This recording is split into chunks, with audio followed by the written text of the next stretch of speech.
The idea of cutting a canal across Florida isn't new. In fact, it dates back to the 1500s when Spanish explorers dreamed of finding a shortcut between the Atlantic Ocean and the Gulf of Mexico. Over the centuries, presidents, engineers, and business leaders all studied the possibility. The appeal was simple.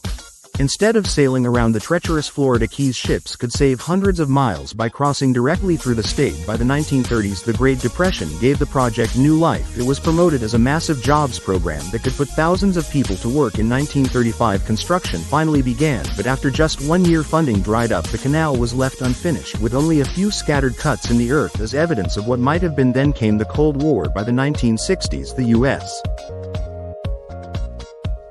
government revived the canal, this time branding it the Cross-Florida Barge Canal. The plan called for a 107-mile-long, 12-foot-deep waterway stretching from the St.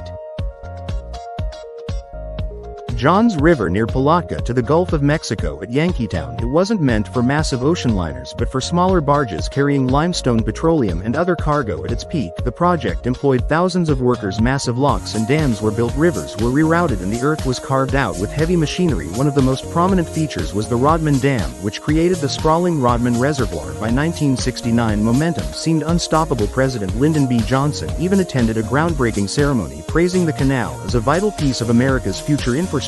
But just as the canal neared real progress, a new movement rose to challenge it. Environmentalists warned that carving across Florida would destroy fragile ecosystems, contaminate groundwater, and threaten wildlife habitats. The Ocklawaha River, one of the state's most beautiful waterways, faced severe damage from flooding and deforestation. One of the loudest voices was Florida's own Governor Claude Kirk, who called the project a folly. Public opinion shifted, and in 1971 President Richard Nixon officially halted construction, citing environmental concerns. By then, nearly $75 million had already been spent.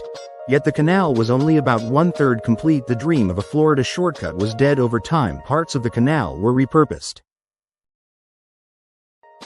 Land once intended for barges was turned into recreational areas, parks, and hiking trails. In 1991, the state formally designated the land as the Marjorie Harris Carr Cross Florida.